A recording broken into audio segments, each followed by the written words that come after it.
Bienvenue sur Destination Crypto, le podcast qui vous emmène sur les sentiers tortueux de la crypto-monnaie. Je m'appelle Thibaut Coussin, je suis auteur et coach crypto. Ma mission, c'est de vous aider à comprendre l'univers de Bitcoin afin que vous profitiez de ce marché en pleine croissance. Si ce sujet vous intéresse, je vous invite à vous abonner et à reprendre un peu de café pour attaquer cet épisode. Vous êtes prêts ? Allez, c'est parti.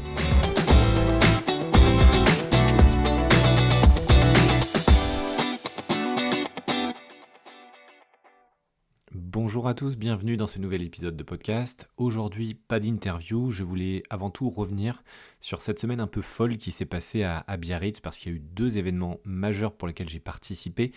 D'abord, NFT Biarritz, c'est un événement que je découvrais, donc je vais pouvoir vous apporter pas mal de valeur là-dessus. Et aussi Surfing Bitcoin, bien évidemment, sur lequel j'ai déjà fait un certain nombre d'épisodes de podcast. Donc cette semaine a été très dense parce qu'au milieu, il y a aussi une soirée privée organisée par Interstellar que je vous invite à découvrir. Donc voilà, il y avait beaucoup de choses. Donc je vais vous présenter vraiment mon retour sur NFT Biarritz, que je découvrais, et aussi mon retour sur Surfing Bitcoin 2023. Donc c'est la deuxième édition à laquelle je participais. Donc je peux vous donner un peu mon point de vue là-dessus. Donc j'espère que ça va vous plaire. Ça va vous montrer aussi que Biarritz est vraiment en août une place intéressante pour vraiment networker, pour apprendre des choses sur cet univers et pour se rendre compte de l'adoption qui arrive, de tout ce qui se passe en coulisses. Même en bear market, il y a beaucoup de choses qui se passent, notamment côté entrepreneurs, builders. Donc voilà, c'est deux événements majeurs et je reviens dessus tout de suite.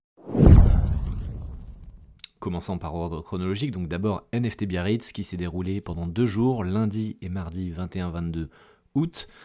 Belle ambiance, moi j'ai découvert parce que j'ai eu la chance d'être invité par Self-Bar, donc Self-Bar avait un stand avec, vous découvrirez le concept, mais c'est une équipe super qui permet de consommer des boissons via des tireuses de façon autonome avec une carte et avec un socle blockchain, enfin il y a un smart contract, il y a des choses comme ça, donc j'aurai l'occasion de faire un épisode je pense dédié sur Self-Bar parce qu'ils sont super sympas, le projet est très intéressant et puis je suis aussi un peu impliqué dans leur activité, donc c'est quand même très intéressant que je vous présente ça.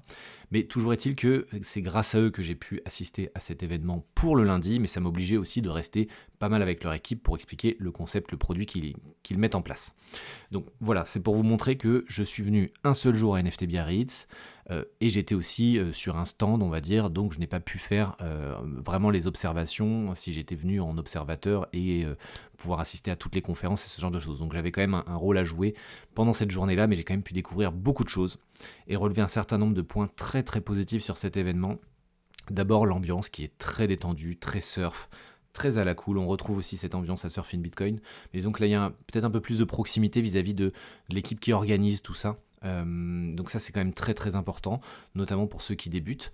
On a aussi un côté très builders, donc les fondateurs sont partie de la tech, ils connaissent bien ça, donc ils ont l'habitude des smart contracts, donc on ressent ça en termes de présentation, de workshop, de tout ce qui se passe en termes de conférences. Donc ça peut être intéressant aussi pour ceux qui ont cette fibre-là, un peu de développement. Un autre point très positif que j'ai remarqué qui m'a été remonté, que je n'ai pas pu assister, mais il y a beaucoup de side events autour de NFT Biarritz, donc soit le soir, la veille, il y a beaucoup d'entités qui créent des soirées où les gens sont invités, et donc ça forge aussi, ça fait partie un peu de NFT Biarritz, même si c'est en dehors de NFT Biarritz, ce sont quand même, on va dire, un peu l'onde de choc de l'événement qui permet de créer des événements un peu secondaires et de continuer à networker en parallèle, de continuer de développer des liens un peu plus privilégiés. Et ça, c'est très important. Les gens viennent sur Biarritz en général, donc ils passent quelques jours là-bas, donc autant qu'en plus, il y a des soirées à thème avec des gens qui sont dans la tech et qui sont là pour forger cette belle communauté. Autre chose, la simplicité et la facilité d'accès avec ceux qui organisent. Je vais le répéter, mais les deux fondateurs principaux qui sont Damien et Franck Dupont, moi j'ai eu la chance de les rencontrer à cet événement-là, je les ai revus mercredi lors d'une soirée privée et j'ai pu carrément prendre un verre avec eux pendant Surfing Bitcoin. Donc ils sont venus carrément avec moi pour prendre un verre, pour qu'on discute, qu'on échange. Et là il y a vraiment ce côté très proche, une proximité assez incroyable venant de ces personnes qui organisent des événements assez importants. Il y a quand même plusieurs centaines de personnes qui viennent à ces événements et qui restent ultra naturels, ultra ouverts, ultra intéressants dans la discussion. Donc ça c'est vraiment quelque chose que je voulais vraiment souligner. Ces deux co-organisateurs de l'événement, il y avait aussi Benjamin Mauger que je n'oublie pas, mais avec qui j'ai un peu moins discuté. Donc ça voilà, c'est très important. Autre chose, il y a l'ouverture d'esprit, il y a la techno au marché un peu au sens large, c'est-à-dire qu'on parle de NFT, mais on parle de tout en fait, des altcoins, du marché, de la spéculation, de Bitcoin, d'Ether. On peut vraiment aborder tous les sujets et en fait c'est vraiment la passion de ce nouveau marché, de cette nouvelle techno qui émerge, qui véhicule vraiment et qui se ressent au sein de cet événement. Donc ça c'est quelque chose que j'ai vraiment apprécié aussi. Moi je participais pour l'équipe Selvar. Selvar utilise par exemple Polygon, et ben tout le monde pose des questions un peu sur Polygon, sur tel altcoin, sur tel techno, sur tel smart contract. Et donc c'est intéressant. De manière générale, je trouvais ça très intéressant, cette ouverture d'esprit.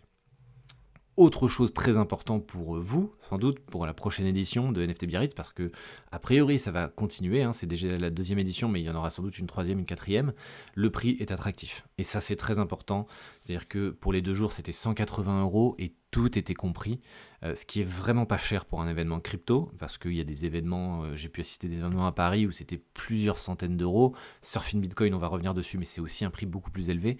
Donc là, 180 € pour 2 jours avec tout qui est compris, la nourriture, les boissons, c'est quand même super attractif et ça permet vraiment de se dire bon bah voilà, j'ai mon billet maintenant, je profite. C'est quand même super sympa. Il y avait des boissons gratuites sur place, donc moi j'étais avec Selbar, on avait plusieurs types de boissons, il y avait du cidre, il y avait de la sangria, il y avait du jus de fruits, il y avait du Coca-Cola, donc tout ça c'était gratuit. Et en plus, en fin de journée, il y avait le lundi, il y avait de la bière, donc dans des sortes de bacs avec de la glace, donc chacun pouvait venir se servir pour prendre des canettes de bière à l'effigie de NFT Biarritz, donc c'était très sympa en termes de branding, ça met un effet aussi un peu sympa. Et le mardi, la journée où je n'étais pas présent, il y avait aussi du champagne. Donc voilà, donc il y en avait vraiment pour tous les goûts. Et ça, je trouve ça vraiment cool de me dire, je vais à l'événement et après, voilà, je profite et je sors pas mon portefeuille de ces 2 jours. Voilà, sauf si je vais en soirée privée ou autre. Mais sur l'événement en tant que tel, au moins c'est, voilà, on me régale et je passe un super moment, j'ai pas besoin de sortir mon portefeuille. Je trouve ça quand même plutôt cool. Dernier point positif sur cet événement, c'est tout simplement le fait qu'on puisse venir en étant vraiment débutant, parce qu'il y avait donc il y a plusieurs salles pour assister à des présentations, il y en avait 3 je crois. Il y avait un grand amphi, enfin un amphi de plus de 200 places, un autre amphi d'une centaine de places, et il y avait aussi un espace dehors avec une 20-30 chaises pour les débutants. Et là, je trouvais ça très intéressant de cibler un endroit pour les débutants avec des choses assez simples sur comment créer un portefeuille, comment sécuriser ses actifs, ce genre de choses. Et ça, c'est vraiment quelque chose qui est important parce que pour de l'adoption, il faut vraiment s'ouvrir à tout type de public et notamment à ceux qui veulent découvrir tout ça. Et je trouvais ça intéressant d'avoir mis ça en place. Donc voilà, c'est l'ensemble des points positifs que j'ai notés. Globalement, une bonne ambiance, des organisateurs au top, une accessibilité très, très intéressante, vraiment une ouverture d'esprit à tout niveau, des boissons gratuites, un prix attractif, la façon de networker un peu pendant l'événement mais aussi en dehors avec des soirées privées. Donc tout ça fait que énorme succès pour NFT Biarritz et j'ai vraiment hâte d'y retourner l'année prochaine. En plus maintenant j'ai bien échangé avec les organisateurs, c'est super sympa. Donc voilà, j'ai hâte de voir ce qu'ils vont proposer l'année prochaine. En tout cas, bravo à eux encore pour le bel événement qu'ils ont réussi à faire. C'est jamais évident, ça prend beaucoup de temps et c'est souvent la passion qui fait ça parce que voilà, les retombées sont pas forcément faciles pendant un bear market tel qu'on le vit. Donc bravo à eux. Et je passe maintenant à Surfing Bitcoin. Alors Surfing, que dire de Surfing Bitcoin 2023 ? Écoutez, ça ressemblait globalement à Surfing Bitcoin 2022, donc j'avais déjà fait un épisode de débrief il y a un peu plus d'1 an, donc au début de ce podcast, au lancement du podcast, dans les premiers épisodes, je crois que c'est le numéro 2, c'est le débrief de Surfing 2022.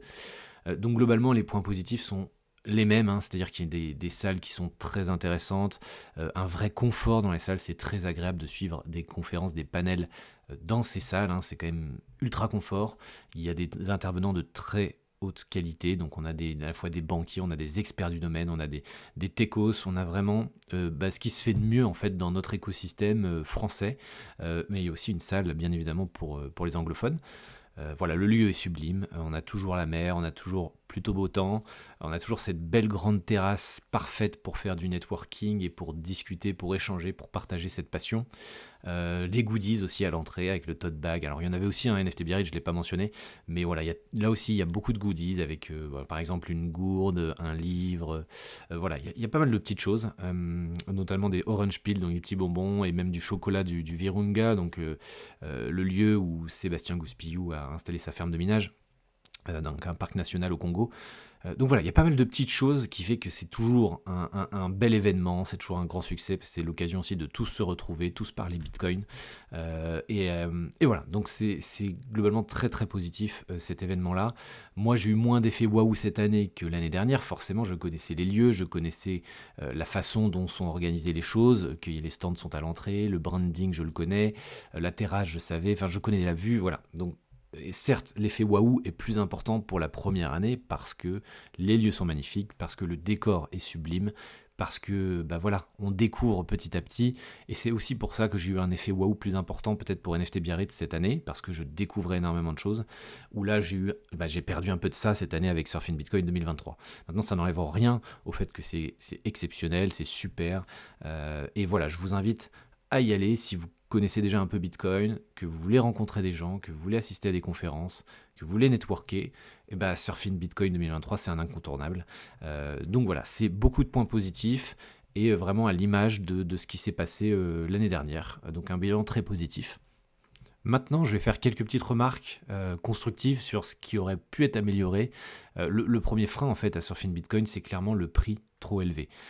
Certes, on est dans effectivement des lieux d'exception, on sait que forcément ça coûte cher d'organiser ça, mais le prix du billet pour moi est un vrai frein. À l'arrivée de personnes qui voudraient découvrir Bitcoin, parce que là il faut dépenser beaucoup d'argent pour assister à ces conférences. Donc moi j'ai pu prendre qu'un seul jour parce que c'était beaucoup trop cher de prendre le package complet, on va dire, parce que ce serait jeudi, vendredi et la soirée de clôture. Donc moi j'ai pris que le vendredi avec la soirée de clôture. Voilà, c'est 250 € pour cette journée-là. Et il faut rajouter en plus des choses. C'est-à-dire que si vous voulez payer une bière à quelqu'un, bah c'est pareil, c'est payant. Vous pouvez pas. À NFT Biarritz, l'avantage c'est que les consos globalement étaient plutôt gratuites. Et puis vous avez mis de la bière ou du champagne en fin de journée. Donc c'était plutôt bien fait, quoi. Là, dès qu'on veut consommer en journée, bah, il faut payer. Et c'est pas donné. Quand on achète un demi de bière, c'est 4 €, 5 €. C'est cher, voilà, c'est cher, il faut le reconnaître, le prix du billet est déjà assez élevé, et en plus sur place, bah, il faut quand même encore rajouter un peu d'argent pour profiter au maximum de la terrasse, du soleil, et bah, forcément d'une petite bière en terrasse, quand on a une discussion endiablée, c'est quand même plus sympa. Donc voilà, moi je trouve ça un peu dommage que le prix soit aussi élevé et que les boissons soient payantes. Ce serait bien d'avoir un ou deux coupons pour avoir des boissons offertes par exemple. Mais voilà, donc ça c'est vraiment un point qui je pense devrait être revu ou travaillé parce que je sais que ça en fait tiquer plus d'un et certaines personnes ne viennent tout simplement pas tellement le prix est élevé. Voilà. Petite astuce pour ceux qui ont un budget très limité mais qui ont quand même pas mal de temps disponible et qui voudraient participer à cet événement, vous pouvez faire partie du staff. Donc c'est assez simple. En général, il y a un formulaire en ligne qui est soumis. Donc vous saisissez quelques champs, vous montrez votre motivation à participer à cet événement. Et après, vous êtes pris en charge. Enfin, vous faites partie d'une vingtaine ou une trentaine des personnes du staff. Et vous allez alterner entre une matinée où vous travaillez pour le staff, donc vous servez des boissons, vous encadrez les choses, vous organisez certaines salles, et une après-midi où vous allez avoir plus de temps libre pour assister à des conférences, parler, networker. Donc je trouve que c'est un bon équilibre pour ceux qui ont un petit budget, qui veulent quand même participer et qui forcément ont un peu de temps disponible parce que là l'événement du coup n'est pas que sur 2 jours mais sur 4 jours parce qu'il faut prévoir un jour avant pour préparer les salles, l'installation et un jour après l'événement pour désinstaller tout. L'avantage de cette solution, c'est aussi que vous pouvez voir les coulisses un peu de cet événement, l'organisation. Ça peut donner des idées, ça peut vous apporter pas mal de valeur, non seulement de voir comment tout ça s'organise, mais aussi forcément d'intégrer l'équipe du staff. Donc vous êtes avec 20, 30 personnes qui, pareil, découvrent ça, sont passionnés. Donc si vous venez seul habituellement à ce type d'événement, bah là vous êtes directement intégré dans une équipe d'une trentaine de personnes. Donc vous avez de base un réseau de contacts qui s'étend et puis un beau partage, de belles expériences. Donc voilà, c'est vraiment un moyen d'allier l'utile à l'agréable pour un petit budget, mais il faut prévoir 4 jours, donc c'est assez conséquent. Donc à vous de voir si ça correspond à votre profil, n'hésitez pas à contacter et de vous rapprocher de l'équipe Stackinsat. L'autre petite chose, c'est qu'il faut bien se rendre compte que c'est Bitcoin only. On parle de Bitcoin, c'est Surfing Bitcoin. Et voilà, on reste focalisé sur Bitcoin.